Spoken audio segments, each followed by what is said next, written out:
ಕರ್ನಾಟಕ ರಾಜಕೀಯದಲ್ಲಿ ಈಗ ಮತ್ತೊಂದು ದೊಡ್ಡ ಚರ್ಚೆ ಶುರುವಾಗಿದೆ. ಮುಂದಿನ ವಿಧಾನಸಭಾ ಚುನಾವಣೆಗೆ ಕಾಂಗ್ರೆಸ್ನಲ್ಲಿ ಈಗಿನಿಂದಲೇ ತೆರೆಮರೆಯ ಗೇಮ್ ಪ್ಲಾನ್ ಶುರುವಾಗಿದೆ ಎನ್ನಲಾಗುತ್ತಿದೆ. ಇದಕ್ಕೆ ಪುಷ್ಟಿ ನೀಡುವಂತೆ ಮುಖ್ಯಮಂತ್ರಿ ಡಿಕೆ ಶಿವಕುಮಾರ್ ಮತ್ತು ಉಪಮುಖ್ಯಮಂತ್ರಿ ಜಿ ಪರಮೇಶ್ವರ್ ಅವರ ನಡುವೆ ಹೈಕಮಾಂಡ್ ಸಮ್ಮುಖದಲ್ಲಿ ಹೊಸದೊಂದು ಅಧಿಕಾರ ಹಂಚಿಕೆ ಸೂತ್ರ ಅಥವಾ 50-50 ಫಾರ್ಮುಲಾ ಫಿಕ್ಸ್ ಆಗಿದೆ ಎಂಬ ದೊಡ್ಡ ಚರ್ಚೆ ರಾಜಕೀಯ ವಲಯದಲ್ಲಿ ಜೋರಾಗಿ ನಡೀತಾ ಇದೆ. ಕಳೆದ 3-4 ಬಾರಿ ಮುಖ್ಯಮಂತ್ರಿ ಸ್ಥಾನದಿಂದ ವಂಚಿತರಾಗಿದ್ದ ಜಿ ಪರಮೇಶ್ವರ್ ಅವರು ಈ ಬಾರಿ ಯಾವುದೇ ಕಾರಣಕ್ಕೂ ಸಿಎಂ ಸ್ಥಾನವನ್ನ ಬಿಟ್ಟುಕೊಡಲು ರೆಡಿ ಇಲ್ಲ ಎನ್ನಲಾಗುತ್ತಿದೆ. ಮೂಲಗಳ ಪ್ರಕಾರ ಮುಂದಿನ ಅವಧಿಗೆ ಡಿಕೆ ಶಿವಕುಮಾರ್ 2.5 ವರ್ಷ ಹಾಗೂ ಜಿ ಪರಮೇಶ್ವರ್ 2.5 ವರ್ಷ ಮುಖ್ಯಮಂತ್ರಿಯಾಗುವ ಒಪ್ಪಂದ ನಡೆದಿದೆ ಎನ್ನಲಾಗುತ್ತಿದೆ. ಇದೇ ಕಾರಣಕ್ಕೋ ಏನೋ ಇಬ್ಬರು ನಾಯಕರು ಈಗ ಫುಲ್ ಆಕ್ಟಿವ್ ಆಗಿದ್ದಾರೆ. ಅಷ್ಟೇ ಅಲ್ಲದೆ ತಾವೇ ಮುಂದಿನ ಮುಖ್ಯಮಂತ್ರಿಯನ್ನು ಆತ್ಮವಿಶ್ವಾಸದಿಂದ ಪಕ್ಷಕ್ಕಾಗಿ ಒಟ್ಟಾಗಿ ಕೆಲಸವನ್ನ ಮಾಡ್ತಾ ಇದ್ದಾರೆ. ಇತ್ತ ಇವರಿಬ್ಬರ ಬೆಂಬಲಿಗರು ಕೂಡ ತಮ್ಮ ನಾಯಕನೇ ಮುಂದಿನ ಮುಖ್ಯಮಂತ್ರಿಯನ್ನು ಜೋಶ್ನಲ್ಲಿ ಫೀಲ್ಡ್ಗೆ ಇಳಿದಿದ್ದಾರೆ. ಹಾಗಾದ್ರೆ ನಿಜವಾಗಿಯೂ ಈ 2.5 ವರ್ಷದ ಒಪ್ಪಂದ ಆಗಿದೆಯಾ? ಪರಮೇಶ್ವರ್ ಮತ್ತು ಡಿಕೆ ಶಿವಕುಮಾರ್ ಅವರ ಈ ಹೊಸ ಮೈತ್ರಿ ಕಾಂಗ್ರೆಸ್ಗೆ ಪ್ಲಸ್ ಆಗುತ್ತಾ ಅಥವಾ ಮೈನಸ್ ಆಗುತ್ತಾ? ಹೈಕಮಾಂಡ್ ಹಾಕಿಕೊಟ್ಟಿರುವ ಈ ಮಾಸ್ಟರ್ ಪ್ಲಾನ್ ನ ಅಸಲಿ ಕತೆ ಏನು? ಈಗ್ಲಾದ್ರೂ ಪರಮೇಶ್ವರ್ ಅವರಿಗೆ ಮುಖ್ಯಮಂತ್ರಿ ಕುರ್ಚಿ ಸಿಗುತ್ತಾ? ಇದರ ಬಗ್ಗೆನೇ ಒಂದು ವಿಶೇಷ ವರದಿ ಇದೆ, ಬನ್ನಿ ನೋಡ್ತಾ ಹೋಗೋಣ. ಸ್ನೇಹಿತರೆ, ಕರ್ನಾಟಕದ ರಾಜಕೀಯದಲ್ಲಿ ಕಾಂಗ್ರೆಸ್ ಪಕ್ಷದ ಆಂತರಿಕ ಅಧಿಕಾರ ಹಸ್ತಾಂತರ ಪ್ರಕ್ರಿಯೆಯು ಜೂನ್ 3, 2026ರಂದು ಯಶಸ್ವಿಯಾಗಿ ಪೂರ್ಣಗೊಳ್ತು. ಸುದೀರ್ಘ ರಾಜಕೀಯ ಜಟಾಪಟಿ ಮತ್ತು ಸಮಾಲೋಚನೆಗಳ ನಂತರ ಮಾಜಿ ಮುಖ್ಯಮಂತ್ರಿ ಸಿದ್ದರಾಮಯ್ಯನವರು ತಮ್ಮ ಸ್ಥಾನಕ್ಕೆ ರಾಜೀನಾಮೆಯನ್ನ ನೀಡಿದರು. ನಂತರ 8 ಬಾರಿ ಶಾಸಕರಾಗಿ ಆಯ್ಕೆಯಾಗಿರುವ ಪ್ರಭಾವಿ ಒಕ್ಕಲಿಗ ನಾಯಕ ಮತ್ತು ಪಕ್ಷದ ಸಂಘಟನಾ ಚತುರ ಡಿಕೆ ಶಿವಕುಮಾರ್ ಅವರು ರಾಜ್ಯದ ಮುಖ್ಯಮಂತ್ರಿಯಾಗಿ ಅಧಿಕಾರವನ್ನ ಸ್ವೀಕರಿಸಿದರು. ಇದೇ ಸಂದರ್ಭದಲ್ಲಿ ದಲಿತ ಸಮುದಾಯದ ಅತ್ಯಂತ ಹಿರಿಯ ಮತ್ತು ಗೌರವಾನ್ವಿತ ನಾಯಕ ಡಾಕ್ಟರ್ ಜಿ ಪರಮೇಶ್ವರ್ ಅವರು ರಾಜ್ಯದ ಏಕೈಕ ಉಪಮುಖ್ಯಮಂತ್ರಿಯಾಗಿ ಜವಾಬ್ದಾರಿಯನ್ನ ವಹಿಸಿಕೊಂಡರು.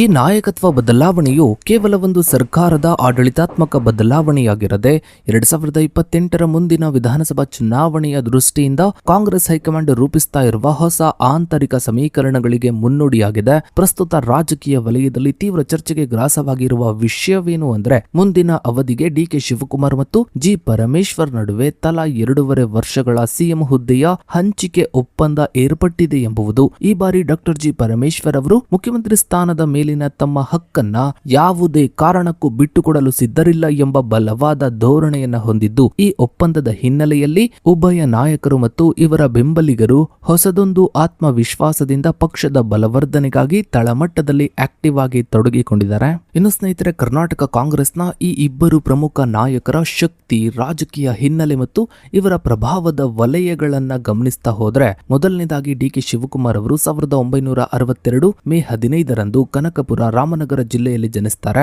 ಮತ್ತೊಂದು ಕಡೆ ಪರಮೇಶ್ವರ್ ಅವರು 1951 ಆಗಸ್ಟ್ 6 ಗೊಲ್ಲಹಳ್ಳಿ ತುಮಕೂರು ಜಿಲ್ಲೆಯಲ್ಲಿ ಜನಿಸ್ತಾರೆ. ಇನ್ನು ಡಿಕೆ ಶಿವಕುಮಾರ್ ಅವರು ಕನಕಪುರ ವಿಧಾನಸಭಾ ಕ್ಷೇತ್ರದಿಂದ 8 ಬಾರಿ ಶಾಸಕರಾಗಿ ಆಯ್ಕೆಯಾಗಿದ್ದಾರೆ. ಮತ್ತೊಂದು ಕಡೆ ಪರಮೇಶ್ವರ್ ಅವರು ಕೊರಟಗೆರೆ ವಿಧಾನಸಭಾ ಕ್ಷೇತ್ರದಿಂದ 6 ಬಾರಿ ಶಾಸಕರಾಗಿ ಆಯ್ಕೆಯಾಗಿದ್ದಾರೆ. ಡಿಕೆ ಶಿವಕುಮಾರ್ ಅವರು ಒಕ್ಕಲಿಗ ಸಮುದಾಯಕ್ಕೆ, ಹಳೆ ಮೈಸೂರು ಭಾಗದ ಪ್ರಭಾವಿ ಸಮುದಾಯಕ್ಕೆ ಸೇರಿದವರಾಗಿದ್ದಾರೆ. ಇನ್ನು ಮತ್ತೊಂದು ಕಡೆ ಪರಮೇಶ್ವರ್ ಅವರು ಆದಿ ಕರ್ನಾಟಕ ದಲಿತ ರಾಜ್ಯದ ಅತಿದೊಡ್ಡ ಸಾಮಾಜಿಕ ಮತ ಬ್ಯಾಂಕ್ ಇವರ ಬೆಂಬಲಕ್ಕೆ ಇದೆ. ಇನ್ನು ಡಿಕೆ ಶಿವಕುಮಾರ್ ಅವರು ಸಚಿವರಾಗಿ, ಕೆಪಿಸಿಸಿ ಅಧ್ಯಕ್ಷರಾಗಿ, ಉಪಮುಖ್ಯಮಂತ್ರಿಯಾಗಿ ಈಗ ಮುಖ್ಯಮಂತ್ರಿಯವರೆಗೂ ಬಂದು ನಿಂತಿದ್ದಾರೆ. ಮತ್ತೊಂದು ಕಡೆ ಪರಮೇಶ್ವರ್ ಅವರು ಸಚಿವರಾಗಿ, ಕೆಪಿಸಿಸಿ ಅಧ್ಯಕ್ಷರಾಗಿ ಸತತ 2 ಅವಧಿಗೆ ಕೆಪಿಸಿಸಿ ಅಧ್ಯಕ್ಷರಾಗಿ ಪಕ್ಷವನ್ನ ಅಧಿಕಾರಕ್ಕೆ ತಂದವರಲ್ಲಿ ಇವರು ಕೂಡ ಪ್ರಮುಖರು. ಹಾಗೆ ನಂತರ ಗೃಹ ಸಚಿವರಾಗಿ ಈಗ ಉಪಮುಖ್ಯಮಂತ್ರಿ ಸ್ಥಾನದವರೆಗೆ ಬಂದು ನಿಂತಿದ್ದಾರೆ. ಇನ್ನು ಕಾಂಗ್ರೆಸ್ನಲ್ಲಿ ಡಿಕೆ ಶಿವಕುಮಾರ್ ಅವರನ್ನ ಬಿಕ್ಕಟ್ಟು ನಿವಾರಣೆ ಅಂದ್ರೆ ಟ್ರಬಲ್ ಶೂಟರ್, ಆಕ್ರಮಣಕಾರಿ ನಾಯಕತ್ವ ಅಂತ ಗುರುತಿಸಲಾಗುತ್ತೆ. ಮತ್ತೊಂದು ಕಡೆ ಪರಮೇಶ್ವರ್ ಅವರನ್ನ ಇದಕ್ಕೆ ತದ್ವಿರುದ್ಧವಾಗಿ ಆಡಳಿತಾತ್ಮಕ ಅನುಭವ, ತಾಳ್ಮೆ, ಸೌಮ್ಯ ಸ್ವಭಾವ ಅಂತ ಗುರುತಿಸಲಾಗುತ್ತೆ. ಇನ್ನು ಸದ್ಯಕ್ಕೆ ಡಿಕೆ ಶಿವಕುಮಾರ್ ಅವರು ಹಣಕಾಸು, ಸಿಬ್ಬಂದಿ ಮತ್ತು ಆಡಳಿತ ಸುಧಾರಣೆ, ಬೆಂಗಳೂರು ನಗರಾಭಿವೃದ್ಧಿ ಅಂತಹ ಖಾತೆಗಳನ್ನ ತಮ್ಮ ಬಳಿಯೇ ಉಳಿಸಿಕೊಂಡಿದ್ದಾರೆ. ಮತ್ತೊಂದು ಕಡೆ ಪರಮೇಶ್ವರ್ ಅವರು ಕಂದಾಯ, ಯುವ ಸಬಲೀಕರಣ ಮತ್ತು ಕ್ರೀಡೆ ಖಾತೆಗಳನ್ನ ತಮ್ಮ ಬಳಿ ಇಟ್ಟುಕೊಂಡಿದ್ದಾರೆ. ಸ್ನೇಹಿತರೆ, ಕರ್ನಾಟಕದ ರಾಜಕೀಯ ಇತಿಹಾಸದಲ್ಲಿ ದಲಿತ ಸಮುದಾಯಕ್ಕೆ ಮುಖ್ಯಮಂತ್ರಿ ಸ್ಥಾನ ದಕ್ಕಬೇಕು ಎಂಬುವುದು ದಶಕಗಳ ಹಳೆಯ ಬೇಡಿಕೆಯಾಗಿದೆ. ಡಾಕ್ಟರ್ ಜಿ ಪರಮೇಶ್ವರ್ ಅವರು 2013ರ ವಿಧಾನಸಭಾ ಚುನಾವಣೆಯ ಸಂದರ್ಭದಲ್ಲಿಯೇ ಕೆಪಿಸಿಸಿ ಅಧ್ಯಕ್ಷರಾಗಿ ಪಕ್ಷವನ್ನ ಮುನ್ನಡೆಸಿ ಬಹುಮತವನ್ನ ತಂದುಕೊಟ್ಟಿದ್ರು. ಸ್ವತಃ ಚುನಾವಣೆಯಲ್ಲಿ ಸೋತಿದ್ದರಿಂದ ಇವರಿಗೆ ಸಿಎಂ ಸ್ಥಾನ ತಪ್ಪಿಹೋಯಿತು. ಸಿದ್ದರಾಮಯ್ಯನವರು ಮುಖ್ಯಮಂತ್ರಿಯಾದರು. ಆ ನಂತರದ ದಿನಗಳಲ್ಲಿ ಇವರು ಸಮ್ಮಿಶ್ರ ಸರ್ಕಾರದಲ್ಲಿ ಮತ್ತು ಸಿದ್ದರಾಮಯ್ಯ ಸಂಪುಟದಲ್ಲಿ ಉಪಮುಖ್ಯಮಂತ್ರಿ ಹಾಗೂ ಗೃಹ ಸಚಿವರಾಗಿ ಸೇವೆಯನ್ನ ಸಲ್ಲಿಸಿದ್ರು. ಸಿಎಂ ಹುದ್ದೆಯ ಮೇಲಿನ ಇವರ ಆಕಾಂಕ್ಷೆ ಎಂದಿಗೂ ಕಡಿಮೆಯಾಗಲಿಲ್ಲ.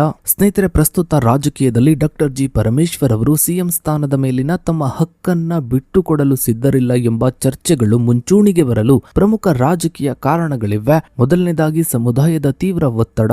ರಾಜ್ಯದಲ್ಲಿ ಇದುವರೆಗೆ ಒಬ್ಬರೇ ಒಬ್ಬ ದಲಿತನು ಕೂಡ ಮುಖ್ಯಮಂತ್ರಿ ಆಗಿಲ್ಲ ಎಂಬ ಅಸಮಾಧಾನ ದಲಿತ ಸಮುದಾಯದಲ್ಲಿದೆ. 2026 ಮೇ ತಿಂಗಳಿನಲ್ಲಿ ಸಿದ್ದರಾಮಯ್ಯ ರಾಜೀನಾಮೆ ನೀಡಿದಾಗ ವಿವಿಧ ಪ್ರಮುಖ ಮಠಾಧೀಶರು ಮತ್ತು ದಲಿತ ಸಂಘಟನೆಗಳು ಪರಮೇಶ್ವರ್ ಅವರನ್ನ ಮುಖ್ಯಮಂತ್ರಿಯನ್ನಾಗಿ ಮಾಡಬೇಕು ಎಂದು ಸಾರ್ವಜನಿಕವಾಗಿ ಮತ್ತು ಹೈಕಮಾಂಡ್ ಮಟ್ಟದಲ್ಲಿ ತೀವ್ರ ಒತ್ತಡವನ್ನು ಹೇರಿದ್ವು. ಎರಡನೆಯದ್ದು ಅರ್ಹತೆ ಮತ್ತು ಹಿರಿತನದ ಪ್ರತಿಪಾದನೆ. ಈ ಹಿಂದೆ ಮಾಧ್ಯಮಗಳು ಪ್ರಶ್ನಿಸಿದಾಗ ಪರಮೇಶ್ವರ್ ಅವರು ಸಿದ್ದರಾಮಯ್ಯನವರೇ ಶಾಸಕಾಂಗ ಸಭೆಯಲ್ಲಿ ಹೇಳಿರುವಂತೆ ಎಲ್ಲಾ ಶಾಸಕರಿಗೂ ಸಿಎಂ ಆಗುವ ಅರ್ಹತೆ ಇದೆ, ಹೀಗಾಗಿ ನನಗೂ ಆ ಅರ್ಹತೆ ಇದೆ ಎಂದು ಬಹಿರಂಗವಾಗಿ ಘೋಷಿಸುವ ಮೂಲಕ ತಮ್ಮ ಸಿಎಂ ರೇಸಿನ ನಿಲುವನ್ನ ಸ್ಪಷ್ಟಪಡಿಸಿದರು. ಮೂರನೆಯದ್ದು ಮೈತ್ರಿಕೂಟದ ಬೆಂಬಲ ಕ್ರೋಢೀಕರಣ.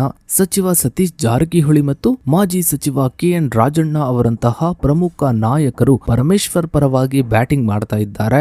ಪಕ್ಷದಲ್ಲಿ ಕೇವಲ ಸಿದ್ದರಾಮಯ್ಯ ಅಥವಾ ಡಿಕೆ ಶಿವಕುಮಾರ್ ಮಾತ್ರವಲ್ಲದೆ ಇತರೆ ಹಿರಿಯ ನಾಯಕರಿಗೂ ಕೂಡ ಅವಕಾಶ ಸಿಗಬೇಕು ಎಂಬುದು ಇವರ ವಾದವಾಗಿದೆ. ಇನ್ನು ಸ್ನೇಹಿತರೆ, ಮುಖ್ಯ ವಿಚಾರಕ್ಕೆ ಬರೋದಾದ್ರೆ ಮುಂದಿನ 2028 ವಿಧಾನಸಭಾ ಚುನಾವಣೆಯ ದೃಷ್ಟಿಯಿಂದ ಕಾಂಗ್ರೆಸ್ ಹೈಕಮಾಂಡ್ ಜಿ ಪರಮೇಶ್ವರ್ ಮತ್ತು ಡಿಕೆ ಶಿವಕುಮಾರ್ ಅವರ ನಡುವೆ ತಲಾ 2.5 ವರ್ಷಗಳ ಅಧಿಕಾರ ಹಂಚಿಕೆ ಒಪ್ಪಂದವನ್ನ ಮಾಡಿಕೊಂಡಿದೆ ಎಂಬ ವದಂತಿಗಳು ವ್ಯಾಪಕವಾಗಿ ಹಬ್ಬಿವೆ. ಈ ಸೂತ್ರದ ಪ್ರಕಾರ ಮುಂದಿನ ಚುನಾವಣೆಯಲ್ಲಿ ಕಾಂಗ್ರೆಸ್ ಬಹುಮತವನ್ನ ಗಳಿಸಿದರೆ ಮೊದಲ 2.5 ವರ್ಷಗಳ ಕಾಲ ಡಿಕೆ ಶಿವಕುಮಾರ್ ಮುಖ್ಯಮಂತ್ರಿಯಾಗಿರ್ತಾರೆ ಮತ್ತು ಉಳಿದ 2.5 ವರ್ಷಗಳ ಕಾಲ ಡಾಕ್ಟರ್ ಜಿ ಪರಮೇಶ್ವರ್ ಅವರಿಗೆ ಅಧಿಕಾರ ಹಸ್ತಾಂತರಿಸಲಾಗುತ್ತದೆ ಎಂಬುದು ಬೆಂಬಲಿಗ ವಲಯದ ಬಲವಾದ ನಂಬಿಕೆಯಾಗಿದೆ. ಇನ್ನು ಸ್ನೇಹಿತರೆ, ಈ ನೂತನ ಅಧಿಕಾರ ಹಂಚಿಕೆ ಸೂತ್ರಗಳು ಪಕ್ಷದೊಳಗೆ ಬಿರುಕು ಮೂಡಿಸುವ ಬದಲಿಗೆ ಉಭಯ ನಾಯಕರಲ್ಲಿ ಮತ್ತು ಇವರ ಬೆಂಬಲಿಗರಲ್ಲಿ ಹೊಸದೊಂದು ರಾಜಕೀಯ ಆತ್ಮವಿಶ್ವಾಸವನ್ನೇ ತುಂಬಿವೆ. ಈ ದ್ವಿಮುಖ ನಾಯಕತ್ವದ ಸಕ್ರಿಯತೆಯು ಪಕ್ಷದ ಸಂಘಟನೆಗೆ ಹೊಸ ಆಯಾಮವನ್ನ ನೀಡಿದೆ. ಮೊದಲನೇದಾಗಿ ಬೆಂಬಲಿಗರ ತಳಮಟ್ಟದ ಸಂಪರ್ಕ. ಡಾಕ್ಟರ್ ಜಿ ಪರಮೇಶ್ವರ್ ಅವರ ಬೆಂಬಲಿಗರು ಮತ್ತು ದಲಿತ ಸಂಘಟನೆಗಳು ಮುಂದಿನ ದಲಿತ ಮುಖ್ಯಮಂತ್ರಿ ಎಂಬ ಘೋಷಣೆಯೊಂದಿಗೆ ಮೈಸೂರು, ಕೋಲಾರ ಮತ್ತು ತುಮಕೂರು ಭಾಗಗಳಲ್ಲಿ ಆಕ್ಟಿವ್ ಆಗಿ ಜನಸಂಪರ್ಕ ಅಭಿಯಾನಗಳನ್ನು ನಡೆಸ್ತಾ ಇದ್ದಾರೆ. ಅದೇ ರೀತಿ ಡಿಕೆ ಶಿವಕುಮಾರ್ ಬೆಂಬಲಿಗರು ಒಕ್ಕಲಿಗ ಸಮುದಾಯವನ್ನು ಕ್ರೋಢೀಕರಿಸಲು ಮತ್ತು ಬೆಂಗಳೂರು ಅಭಿವೃದ್ಧಿ ಯೋಜನೆಗಳ ಮೂಲಕ ನಗರ ಭಾಗಗಳಲ್ಲಿ ಭದ್ರ ನೆಲೆಯನ್ನ ಕಂಡುಕೊಳ್ಳಲು ಶ್ರಮಿಸುತ್ತಾರೆ. ಇನ್ನು ಎರಡನೆಯದ್ದು ಸಮನ್ವಯತೆಯ ಕಾರ್ಯವೈಖರಿ. ಇಬ್ಬರು ಉನ್ನತ ನಾಯಕರು ಸದ್ಯದ ಮಟ್ಟಿಗೆ ಆಡಳಿತಾತ್ಮಕವಾಗಿ ಯಾವುದೇ ಗೊಂದಲಗಳಿಲ್ಲದೆ ಮುನ್ನಡೆತಾ ಇದ್ದಾರೆ. ಇತ್ತೀಚಿನ ಪ್ರಮುಖ ಆಡಳಿತಾತ್ಮಕ ನಿರ್ಧಾರಗಳು ಮತ್ತು ಗ್ಯಾರಂಟಿ ಯೋಜನೆಗಳ ಸಮಯದಲ್ಲಿ ಇಬ್ಬರು ನಾಯಕರು ಜೊತೆಯಾಗಿ ಕಾಣಿಸಿಕೊಳ್ಳುವ ಮೂಲಕ ಪಕ್ಷದ ಒಗ್ಗಟ್ಟನ್ನ ಪ್ರದರ್ಶಿಸ್ತಾ ಇದ್ದಾರೆ. ಇನ್ನು ಮೂರನೆಯದ್ದು ಬಹಳ ಮುಖ್ಯವಾಗಿ ಆಡಳಿತ ವಿರೋಧಿ ಅಲೆಯನ್ನ ಎದುರಿಸುವ ತಂತ್ರ. ಕರ್ನಾಟಕದಲ್ಲಿ ಸಾಮಾನ್ಯವಾಗಿ ಸತತವಾಗಿ 2ನೇ ಬಾರಿಗೆ ಒಂದೇ ಪಕ್ಷ ಅಧಿಕಾರಕ್ಕೆ ಬರುವುದು ಬಹಳ ಅಪರೂಪ. ಆದ್ರೆ ಈ ರೀತಿಯಾಗಿ ಪ್ರಭಾವಿ ಸಮುದಾಯಗಳ ನಾಯಕರನ್ನ ಮುಂಚೂಣಿಗೆ ತಂದು ಅಧಿಕಾರ ಹಂಚಿಕೆಯ ಭರವಸೆಯನ್ನ ಬೆಂಬಲಿಗರಲ್ಲಿ ಜೀವಂತವಾಗಿರಿಸುವುದರಿಂದ ಆಡಳಿತ ವಿರೋಧಿ ಅಲೆಯನ್ನ ತಡೆಗಟ್ಟಬಹುದು ಎಂಬುದು ಹೈಕಮಾಂಡ್ನ ಆಳವಾದ ಲೆಕ್ಕಾಚಾರವಾಗಿದೆ. ಸೊ ಇದಾಗಿತ್ತು ಸ್ನೇಹಿತರೆ ಇವತ್ತಿನ ಈ ಒಂದು ವಿಡಿಯೋದ ಬಗ್ಗೆ ನಿಮ್ಮ ಅನಿಸಿಕೆ ಅಭಿಪ್ರಾಯಗಳನ್ನ ತಪ್ಪದೆ ಕಮೆಂಟ್ ಸೆಕ್ಷನ್ ಅಲ್ಲಿ ಕಮೆಂಟ್ ಮಾಡಿ. ಹಾಗೆ ವಿಡಿಯೋಗೊಂದು ಲೈಕ್ ಮಾಡ್ತಾ ವಿಡಿಯೋನ ಆದಷ್ಟು ಎಲ್ಲ ಕಡೆ ಶೇರ್ ಮಾಡಿ. ನೀವಿನ್ನೂ ನಮ್ಮ ಚಾನಲ್ಗೆ ಸಬ್ಸ್ಕ್ರೈಬ್ ಆಗಿಲ್ಲ ಅಂದ್ರೆ ಕೆಳಗಡೆ ಕಾಣ್ತಾ ಇರೋ ಸಬ್ಸ್ಕ್ರೈಬ್ ಬಟನ್ ಕ್ಲಿಕ್ ಮಾಡಿ. ಹಾಗೆ ಪಕ್ಕದಲ್ಲಿ ಕಾಣೋ ಬೆಲ್ ಐಕಾನ್ ಕೂಡ ಕ್ಲಿಕ್ ಮಾಡಿ. ಥ್ಯಾಂಕ್ಸ್.